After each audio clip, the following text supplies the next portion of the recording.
কেউ যদি বলতে পারো নাগরপুরের জমিনে দাঁড়াইয়া নবী মুহাম্মদের আদর্শ থেকে একটু ভালো জিয়াউর রহমান সাহেবের আদর্শ, আমি নবীরটা বাদ দিয়া খোদার কসম জিয়াউর রহমানেরটা নিব, সাহস আসেনি বলার মতো? তাহলে শুনে নাও আমার থেকে, জিয়াউর রহমান বুঝি না, শেখ মুজিব বুঝি না, দুনিয়ার সব মানুষের আদর্শ নাপাক, একমাত্র রসুলের আদর্শই হলো পাক। এই যে বৃষ্টি চলে, যারা টিনের ঘরে ঘুমায়, কি মজার আওয়াজ। এখন কয় যে মজা তো লাগে এক মজা, আর এক মজা খাওনের কি বলে খিচুড়ি পাকাও গরুর গোশত দিয়া। কি দিয়া বলেন না কেন? গরুর গোশত দিয়া খিচুড়ি, আর এই টাইমে সেই মজা। ঘরের মধ্যে 10 জন আছে, মজা করে খাবে, কিন্তু একজন বলে আমার সামনে আনবি না, গরুর খিচুড়ি খাবো না, পারলে 1 ফোঁটা বিষ দে। খিচুড়ি ঝামেলা না তার ভেতরে ঝামেলা? খিচুড়ির বারবার বলে এটা খারাপ খারাপ, গরুর খিচুড়ি খাওয়া যাবে না। সবাই বলে আমরা মজা করে খাবো, তুমি এটার বদনাম করো কেন? বলে না, খিচুড়ি আসলে ভালো, তোমার পেট খারাপ। কি খারাপ? তাড়াতাড়ি পেটের চিকিৎসা নাও, তোমার সমস্যা হয়ে গেছে। নামাজ ভালো, রোজা ভালো, তাবলীগ ভালো, উলামায়ে কেরাম ভালো, জিকির ভালো, পাগড়ি ভালো না খারাপ? বলেন। যারা বলে তাবলীগ ভালো না, যারা বলে টুপি ভালো না, দাড়ি ভালো না, পাগড়ি ভালো না, জিকির ভালো না, তেলাওয়াত ভালো না, ওয়াজ মাহফিল ভালো না, তাদের কলব খারাপ। কি খারাপ? কলবের চিকিৎসা করো। কলবের চিকিৎসা কেমনে করবা?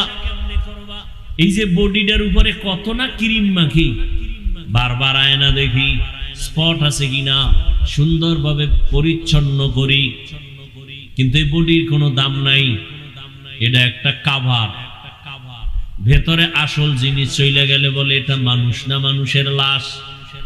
ছেলে কান্দে, আব্বা নাই, সামনে সাদা কাপড়ে পেঁচানো, কে বলে এটা বাবার লাশ। তুই এরই তো বাপ ডাকলি এত বছর, এখন কেন বলো বাবা নাই? তাহলে তুই আসল বাবারে চিনোস নাই, আসল বাপ চলে গেছে, এখনকার বাবা নাই। এই দেহটা পড়ে আছে বলে এটা বাবার লাশ, তাহলে তুই দেহটাকেই তো আব্বা কয়ে ডাকলি, এখনো তো সে আকৃতির দেহটা আছে, এখন কেন বলো বাবা নাই? তাহলে আসল বাবাকে চিনোই নাই। তাহলে তোমার আসল চেহারাটা, তোমার এই চেহারার দাম নাই, পোকায় খেয়ে ফেলবে চেহারা, কিন্তু তোমার ভেতরে আসল জিনিস, ওটার কয়দিন তুমি পরিষ্কার করছো? দেহটায় ময়লা লাগছে, সাবান লাগাও, না হয় মানুষ খারাপ বলবে। শরীরের কাপড়ে ময়লা, সাবান লাগাও। কলবের মধ্যে গুনার ময়লা লাগছে, কয়দিন তুমি পরিষ্কারের চিন্তা করেছো? তোমার কলবের ভেতরে অহংকারের ময়লা, তোমার কলবের ভেতরে হিংসার ময়লা। নিজেরে বড় মনে করো, অন্যকে ছোট মনে করো, অন্যের ভালো পছন্দ করো না। নিজের ছেলে লেখাপড়া করে না এ নিয়ে ভাবো না, অন্যের ছেলে পাশ করলো, নাম্বার বেশি পেল, মাথা গরম। আছে না নাই? কলবের ভেতরে তোমার হিংসার ময়লা, অহংকারের ময়লা, কলবের ভেতরে কিবিরের ময়লা, অহংকার, আমি ভালো, আমার সব ভালো। এই ময়লা সাফ করো। এই ময়লা সাফ করার জন্য হসপিটালে যাও, অপারেশন করো। এই ময়লা সাফ করার হসপিটাল হলো উলামায়ে আহলে হকের মজলিস। قال رسول الله صلى الله عليه وآله وسلم عليك بمجالسة العلماء واسمع كلام الحكماء فإن الله لا يحيي القلب الميت بنور الحكمة كما يحيي الأرض الميتة بوابل المطر। লুকমান হাকিম তার সন্তানকে উপদেশ দিতেছেন, রহমতের নবী সেই কথাটা সাহাবায়ে কেরামদেরকে রিপিট করতেছেন। নবী বলেন, লুকমান হাকিম তার সন্তানেরে বলে, ও উলামায়ে কেরামের মজলিসে বসবা, তাদের হিকমতপূর্ণ কথা শুনবা, লাভ হয় মুর্দা দিল জিন্দা হয়ে যাবে, মুর্দা দিল জিন্দা হয়ে যাবে, কলবটা পরিষ্কার হয়ে যাবে। আগুনের কাছে গেলে তোমার শরীরে আগুন না নিলেও গরম ভাব আসবে। আতরের দোকানে দাঁড়াইলে আতর কিনতে পারো, ভালো পারো নাই ফাও নাও, কয় ভালো, কয় ফাও দেয় না, তাহলে অন্তত ঘেরান পাইবা, ঠিক নেই? উলামায়ে কেরামের কাছে যাও, আল্লাহকে পাইবা। যদি আল্লাহকে অন্তত নাও পাও, আল্লাহ পাওয়ার ঠিকানাটা জানবা। কি আল্লাহরে কোথায় পাওয়া যায়? আল্লাহ সম্পর্কে একটা তোমার ভেতরে পেরেশানি আসবে, ভাব আসবে, চিন্তা আসবে। উলামায়ে কেরামের মজলিস ছাড়া দিন বুঝার জানার কোনো পথ নাই। অতএব উলামায়ে কেরামের কাছে যাও, তাদের মাধ্যমে কলবকে তুমি জিন্দা বানাও। জমিনে সূর্যের গরম লেগে যেমন পুরাটা ফেটে যায়, হাত চাষাবাদ চলে না, ফসল উৎপাদনের ক্ষমতা হারিয়ে ফেলে, আবার আল্লাহর বৃষ্টি দিয়ে মুহূর্তে জমিনটা নরম হয়ে যায়, ফসল উৎপাদনের ক্ষমতা ফিরে পায়। গুনাহ করে যারা কলবটাকে ভেঙে ফেলেছো, উলামায়ে কেরামের কাছে যাও। আল্লাহ রহমতের বৃষ্টি যখন দিবেন, আল্লাহওয়ালাদের নেক নজর যখন পড়বে, কলবটা এই পরিমাণ জিন্দা হবে। এখন তোমার নামাজ পড়তে ভালো লাগে না, তখন নামাজ না পড়লে ভালো লাগবে না। এখন তোমার রোজা রাখতে ভালো লাগে না, তখন তোমার রোজা না রাখলে ভালো লাগবে না। দুনিয়ার পেছনে ঘুরিয়া কি পাইছো? কই নমরুদ কি পাইলো, সাদ্দাত কি পাইলো, ফেরাউন কি পাইলো? ফেরাউনের লাশ তো আজও পড়ে আছে। মিশরের পুরা ক্ষমতা পাইয়া এছিল একটা ফকিন্নির বাচ্চা। ফেরাউন না, চরম এক ফ্যামিলি ছিল, গরিব। ক্ষেতের মধ্যে শশা, এডিরে টাইনা টাইনা মিশরে নিয়ে বিক্রি করে 8 আনা পয়সা পাই। ওই সময়ের হিসাবে যা পাইয়া পাইয়া আস্তে আস্তে আস্তে আস্তে কিছু টাকা হয়েছে।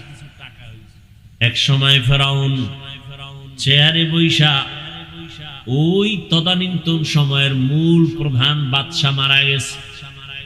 ফেরাউন বৈশা এক পর্যায়ে পাওয়ার পাইয়া ওজির আজম হামানকে বলে, শরীরের মধ্যে কেমন যেন এক গরম গরম ভাব, তো কি করবা? কয় খোদা দাবি করতে মনে চায়।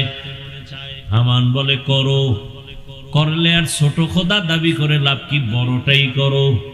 কোরআনের আয়াত। ফেরাউন বলল আনা রব্বুকুমুল আলা, আমি শুধু খোদা না, বরং সব খোদার বড় খোদা। সেই ফেরাউন মাটি গ্রহণ করে নাই, আজও জমিনের মধ্যে আছে। কই গাদ্দাফি, কই সাদ্দাম, চোখের সামনের গুলো বলতেছি, কই চোখের সামনে সব শেষ। আমেরিকার বুশ কোথায় গেল? চোখের সামনে যমুনা গ্রুপের মালিক কই গেল? মহামারী করোনায় আক্রান্ত হয়ে গেল। ডাক্তারকে বলে কত হাজার কোটি টাকা চাও, স্পেশাল ফ্লাইটে আমাকে সিঙ্গাপুরে নাও। টাকা দিতে চাইলো, কিন্তু কেউ দেহর মধ্যে রুহুটা ফিরায় দিতে আর পারলো না। সাদা কাপনের প্যাকেট হয়ে চলে গেল। কই বিল্ডিং ওয়ালা? বিল্ডিং পড়ে আছে, বিল্ডিং ওয়ালা নাই। তো দুনিয়া দুনিয়া যারা করো, কত যুবক চোখের সামনে হঠাৎ বলে বুকে ব্যথা, ধইরা দেখে নাই। এক যুবক সন্তান এলাকায় সবাই তারে ভালো জানে, সিঙ্গাপুরে যাবে, ভিসাও হইছে, কয়েক মাসের মধ্যেই চলে যাবে, ফ্লাইট আসবে, ভিসা হয়ে গেছে। আদরের সন্তান, কয়েকদিন আগের ঘটনা, সকাল 8টা 9টায় বলে আম্মু আমি একটু দোকানে যাই, কেন? বলে আমার বন্ধু ডাকছে, একটু চা পান করবে, একটু চা খাই আসি। তো মোটর বাইক নিয়ে রওনা হয়েছে। এমন ভাবে অ্যাক্সিডেন্ট হয়ে গেল, জায়গায় শেষ। সিঙ্গাপুরের ভিসাও রেডি, কিন্তু কবরের ভিসা যাচ্ছে কে জানে। বন্ধুর সাথে আর দেখাও হলো না। কি পরিমাণ যুবক বাইক অ্যাক্সিডেন্টে মরে যায়, ওটি তো আর বুড়ারা উঠে না। ওই মরণস্ত্র যুবকদের বাইক চালায় যারা, এটা একটা নতুন মরণস্ত্র। এটা হলো ডাইরেক্ট, আর ইনডাইরেক্ট মরণস্ত্রের নাম মোবাইল। এটা তোমার ডাইরেক্ট মারবে না, আস্তে আস্তে কিডনি খাবে, হার্ট দুর্বল করবে, ব্রেন দুর্বল করবে। এই মোবাইলে চোখের পাওয়ার নষ্ট করে। বানায় বলতেছি, লজ্জা শরম না থাকলে কি করার। সারা রাত এই মোবাইলটা নিয়ে যারা চোখের জেনা করে, কানের জেনা, হাতের জেনা, জবানের জেনা, অন্তরের জেনা করে সারা রাত, এরে কি বয়ান দিলে বুঝে আসবে? বুঝে আসে না। ওই যে শুরুতেই বলছিলাম, বুঝ নাই। যেদিন বুঝ আসবে তখন আফসোস করলেও লাভ হবে না। তোমার কিডনি ড্যামেজ করে দিল, খবর নাই। হার্ট দুর্বল করে দিল, খবর নাই। চোখের পাওয়ার দুর্বল করলো, খবর নাই। এই একটা মোবাইলে লেখাপড়া নষ্ট করলো, খবর নাই। মায়ের সাথে তোমার সাথে বেয়াদবি শিখাই দিল মোবাইলে, খবর নাই। মোবাইলকে ঠিক রাখতে গিয়ে কত সন্তান মায়ের সাথে বেয়াদবি করেছে। মোবাইলকে কেন্দ্র করে কত সন্তান বাবার সাথে বেয়াদবি। এই মোবাইলকে কেন্দ্র করে কত ছাত্র শিক্ষকের সাথে বেয়াদবি। কত সন্তান মুরব্বীর সাথে, আলেমের সাথে বেয়াদবি। এক মোবাইলের কারণে লেখাপড়া নাই, চরিত্র নাই, শরীর শেষ, জীবন শেষ, যৌবন শেষ।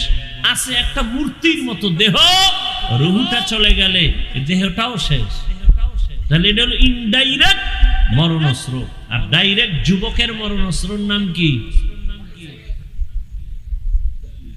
দাবি দয়া ছাইরা মায়ে বাবার থেকে আগেই ছাড়াই নিস। যারা মোবাইল চালাও 24 ঘন্টা পাগলের মতো,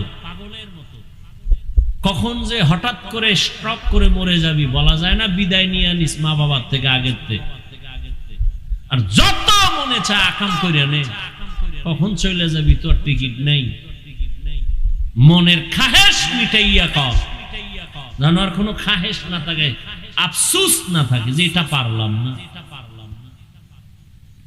আবার তোমার মতো কত যুবক, শুরুতেই বলছিলাম, এরা স্কুলে পড়ে, কলেজে পড়ে, চাকরি করে, ব্যবসা করে, 5 বেলার নামাজ পড়ে, মা বাবার খেদমত করে, কারোর সাথে খারাপ আচরণ করে না, এক বেলার নামাজও বাদ দেয় না। বহু যুবক আছে, একটু নিজেরে বুঝাইও তুমি কেন পারো না। কোনো ওয়াজের দরকার নাই, এই কথাটাই তোমার বিবেকরে তুমি একটু ধাক্কা দিও। এই বিবেক, আমার মতো যুবক স্কুলে পড়ে নামাজ পড়লে আমি পারি না কেন? আমার মতো জেনারেল লাইনের ছেলেটা যদি কলেজে পড়ে নামাজ পড়ে আমি পারি না কেন? আমার মতো যদি জেনারেল সন্তানটা চাকরি করে নামাজ পড়ে আমি কেন পারি না? ব্যবসা করে নামাজ পড়ে আমি কেন পারি না? আমার মতো জেনারেল লাইনের সন্তান কৃষি কাজ করে নামাজ পড়ে আমি কেন পারি না? শ্রমিকের কাজ করে নামাজ পড়ে আমি কেন পারি না? আমার কপাল বুঝি খারাপ? এই জন্য সারা বাংলাদেশে ঘুরে ঘুরে বলি, যুবক বাবারা, স্কুলে পড়ো, কলেজে পড়ো, চাকরি করো, ব্যবসা করো, বাধা নাই। তুমি ডাক্তার হও, ইঞ্জিনিয়ার হও, প্রফেসর হও, তুমি একজন ওসি, ডিসিএসপি হও, সাংবাদিক হও, তবে দাবি আমার একটা, বেয়াদব হইও না রে বাবা। বেয়াদব হইও না কথার ব্যাখ্যা, 3 জায়গায় বেয়াদবি করবা না, করলে ঘুমের ভিতরে মরণ, পঙ্গু হয়ে মরবি। এক, মা বাবার সাথে বেয়াদবি করবা না, কারণ মা বাবার বরদোয়া লাগলে মরার আগে পঙ্গু, মরার পরে না আগে। খুব সাবধান। দুই, শিক্ষকের সাথে বেয়াদবি করবা না, কারণ তুমি আজকে মানুষ হওয়ার পেছনে মা বাবার চোখের পানি, শিক্ষকের অবদান অস্বীকার করার কোনো সুযোগ নেই। তৃতীয়, তুমি উলামায়ে কেরাম মুরব্বীদের সাথে বেয়াদবি করবা না। এবং এ কথাটাও লিখে রাখবা, কোন মা বাবা সন্তানকে বরদোয়া করে না, কোন শিক্ষক ছাত্রকে বরদোয়া দেয় না, কোন আলেম উম্মতকে বরদোয়া দেয় না। তবে বরদোয়া করা লাগে না, অন্তর থেকে এসে যায়। মা বাবায় তোমার আচরণে কষ্ট পাইয়া যদি বলে আহ এটাই তোর জন্য কাল, এই নিঃশ্বাসটাই তোর জন্য শেষ, ধ্বংসের কারণ। শিক্ষক তোমার আচরণে কষ্ট পেয়ে যদি নিঃশ্বাস ফেলে, তোমার লেখাপড়া ধ্বংসের জন্য নিঃশ্বাসটাই যথেষ্ট। উলামায়ে কেরাম যদি কষ্ট পেয়ে নিঃশ্বাস ফেলে, তোর চরিত্র ধ্বংসের জন্য নিঃশ্বাসটাই যথেষ্ট। মানুষের জীবনের সবথেকে অমূল্য সম্পদ হলো চরিত্র। আর একটা অমূল্য সম্পদের নাম সুস্থ জীবন। এই দোনোটা নষ্ট করে মোবাইল। চরিত্র নষ্ট করে মোবাইল, সুস্থতাও নষ্ট করে মোবাইল। সংক্ষেপে 1 মিনিটে একটা উদাহরণ দিয়ে শেষ করি। আল্লাহর দেওয়া মানুষের সুস্থতার জন্য আল্লাহ দিয়েছেন অমূল্য একটা সম্পদ, ফ্রি রাতের ঘুম। সারাদিন তুমি ঘুমাইলেও রাতের 1 ঘন্টা ঘুমের বরকত হবে না। সেই রাতের ঘুম শরীরের ঔষধ, তাও কিন্তু প্রথম রাতের অংশের ঘুম ঔষধ না, রাতের শেষ অংশের ঘুম ঔষধ না, মধ্যখানের ঘুম। কোন ঘুম? রাতের মধ্যখান সময়ের ঘুম শরীরের মহা ঔষধ।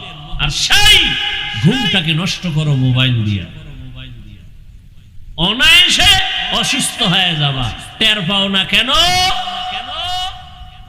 বয়স বাড়বে তখন সব টের পাইবা, অকাল মরণ হবে, অকাল। ইয়া আইয়ুহাল্লাযীনা আমানুত্তাকুল্লাহা ওয়াল তানজুর নাফসুম মা কদ্দামাত লিগাদিন ওয়াত্তাকুল্লাহ। তোমার এই জীবনের কোনো মূল্য নাই, তোমার আসল একটা জীবন আছে, পরকাল জীবন। আজকে কাজী নজরুল, কবি নজরুল নাই, সারা দেশের মানুষ কবি নজরুলের গুণগান গায়নি।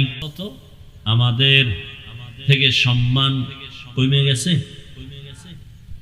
বরং আল্লাহর জাতের কসম, এখনো কোরআনওয়ালা রসুলের আদর্শওয়ালাদের মতো শান্তিতে আর সম্মানে জমিনে কেউ নাই।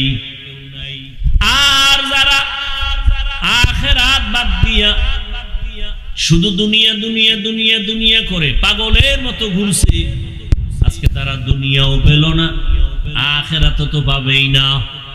কই দুনিয়া? কিচ্ছু নাই, শেষ। চেয়ারম্যানের চেয়ারের মেয়াদ শেষ, এমপি সাহেবের চেয়ারের মেয়াদ শেষ। আল্লাহর রহমতে যারা আমরা নবীর আদর্শে আছি, আমগো চেয়ারের মেয়াদ শেষ হবে দূরের কথা, মেয়াদি নাই। শেষ হবে কি? মেয়াদি নাই। এটার কারণ কি? টাকা দিয়া সম্মান কিনলে প্রথমে ফুলের মালা, ফাইনালে জুতার মালা। আর আমার মাওলার দেওয়া সম্মান হলো দুনিয়ায়ও বাদশাহ, পরকালেও বাদশাহ। এজন্য আখিরাতের মালা গলায় লাগাও। কই আমরা যারা দুনিয়া বাদ দিয়ে চলি, কই আমগো ব্যবসাও চলে, চাকরিও চলে। আচ্ছা, আখিরাত নিয়ে চলার মানে কি ব্যবসা করা যাবে না, চাকরি করা যাবে না? সব যাবে, বাকি আখিরাত বানায় করতে হবে। কি করতে হবে? ও যুবক বাবারা, তোমরা দুনিয়া দুনিয়া করিয়া 3 বেলা খাও, আমরা আখিরাত আখিরাত বলিয়া 1 বেলা খাই। এই মোনাজাত দিয়ে তুমি এক্ষুনি বুঝো, তোমরা দুনিয়া দুনিয়া বইলে কয় বেলা খাও? 1 বেলা। আর আমরা আখেরাত আখেরাত বইলে কয় বেলা খাই? তো তুমি আমার থেকে আগাইলা কই? তোমরা দুনিয়া দুনিয়া কইয়া রাতে ঘুমাও, আমরা আখেরাত বলিয়া রাতে ঘুমাই। তুমি দুনিয়া দুনিয়া করিয়া আজকে তুমি বান্দা বিভিন্ন দেশে ঘুরো, আমরা আখেরাত আখেরাত বলিয়া আমরা দেশ বিদেশে ঘুরি। তোমরা দুনিয়া দুনিয়া করে চাকরি করো, ব্যবসা করো, বিয়া করো, আমরা আখেরাত আখেরাত করে ব্যবসাও করি, চাকরিও করি, বিয়া শাদিও। তোমাদেরও সন্তান আছে, আমাদেরও আছে। তাহলে তোমরা আগাইলা কোথায়? কই, আমাদের তো খানা বন্ধ হয় নাই, ঘুম বন্ধ হয় নাই, চাকরি বন্ধ হয় নাই। হয়তো বা তোমাদের তুলনায় 10 তলা বিল্ডিং নাই, টাকার পাহাড় নাই, কিন্তু আমাদের কাছে যে সম্মান আছে এটা তোমাদের কাছে নাই। তাহলে আমরা আখেরাত বলতে গিয়ে তো কই দুনিয়াতে সম্মান কমে নাই, খানা বন্ধ হয় নাই, বরং তোমরা দুনিয়া দুনিয়া করি এক সময় বাড়ি কইরা বাড়ি বেচছো, বাড়ি থুইয়া পালান লাগছে, ঠিক না? মহামারী করোনায় স্কুল বন্ধ, কলেজ বন্ধ, চাকরি বন্ধ, ব্যবসা বন্ধ। জানছুনি, খবর রাখছুনি যে একটা মাদ্রাসাও এ দেশে বন্ধ হয় নাই, কোন হুজুর না খাইয়া মরে নাই। মাস্ক পরছে, ট্রিপল মাস্ক, মরবে না করোনা, কিন্তু এই সময় মানুষ মরে নাই। বাবা মারা গেছে, ছেলেরা কাছে যায় না, করোনা। কিন্তু তাকাইয়া দেখছো ওই সময় আমার দেশের টুপিওয়ালারা শত শত করোনার লাশ হাত দিয়া ধইরা গোসল করাইয়া, কাফন পরাইয়া, জানাজা পড়াইয়া কবরে রাখছেন। একজন হুজুরেও করোনায় মরে নাই, আর ট্রিপল মাস্ক ওয়ালারা মরে গেছে। সম্মান আমার আল্লাহর দেওয়া, এটা বড় দামি।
বলেন দাড়ি রাখলে ক্ষতি হয়? তাহলে আমি দাড়ি কাটবো, এখন কাটবো, কোনো কথা নেই। নামাজ পড়লে ক্ষতি, বরং দাড়ি না রাখলে কি কি ক্ষতি? 1 নাম্বার, এই লেখা রাখ, ঘরের দরজায় টানায় রাখবি। দাড়ি কাটলে 1 নাম্বার ক্ষতি, যৌবন চলে যাবে। এই দাড়ি কামান্যার প্রবণতা যেদিন বাড়ছে সেদিন থেকে হারবাল কোম্পানিও বেড়ে গেছে। কারণ যৌবন নাই, হারবাল ছাড়া উপায় নাই। হাসিও না, খুব হিসাব করে কথা বলতেছি। তো কপাল পুরলে কি করার, ওই যে বুঝ নাই। 1 নাম্বার শাস্তি, দাড়ি কাটলে কি থাকবে না, 1 নাম্বার শাস্তি। আল্লাহ আমাদের হেদায়েত দান করুন। আরো কত কত এগুলো বলবো না। আল্লাহ যদি হেদায়েত দেয় দিব, তো আমার সবাই জান্নাতে নেওয়া তো ফরজ না। দাওয়াত দিলাম, এটা আমার দায়িত্ব। মানবেন কিনা সে দায়িত্ব আপনার, বলবো কিনা সে দায়িত্ব আমার। কেমনে আর বুঝাবো? রসুলের আদর্শ থেকে আরো সুন্দর আদর্শ কারো কাছে আছে? থাকলে বলেন, আমি নবীরটা বাদ দিয়ে তাত্রা নিব। কেউ যদি বলতে পারেন হাফিজ ভাই, নবীজির আদর্শ থেকে আর একটু সুন্দর আদর্শ হলো শেখ মুজিবুর রহমান সাহেবের ভেতরেরটা, নাউজুবিল্লাহ পরে খাও, কি কই এটা হলো? আমি নবীরটা বাদ দিয়া শেখ মুজিবেরটা নিব। খুব খেয়াল করো। কেউ যদি বলতে পারো নাগরপুরের জমিনে দাঁড়াইয়া নবী মুহাম্মদের আদর্শ থেকে একটু ভালো জিয়াউর রহমান সাহেবের আদর্শ, আমি নবীরটা বাদ দিয়া খোদার কসম জিয়াউর রহমানেরটা নিব, সাহস আসেনি বলার মতো? তাহলে শুনে নাও আমার থেকে, জিয়াউর রহমান বুঝি না, শেখ মুজিব বুঝি না, দুনিয়ার সব মানুষের আদর্শ নাপাক, একমাত্র রসুলের আদর্শই হলো পাক। দুনিয়ার সব মানুষের বানানো আদর্শ, আব্রাহাম লিঙ্কনের আদর্শ, মাও সেতুনের আদর্শ, লেনিনের আদর্শ, কার্ল মার্ক্সের আদর্শ, সব নাপাক। গণতন্ত্র, নারী পুরুষ সমান অধিকার, হ্যাঁ সমান অধিকার নারী পুরুষ, কি বুঝাইতে চায়? সহজটা বুঝাইলে তো উল্টাটা বুঝে। কি? পুরুষ যেমন 4 বিয়ে করতে পারবে, নারীও 4 স্বামী রাখবে।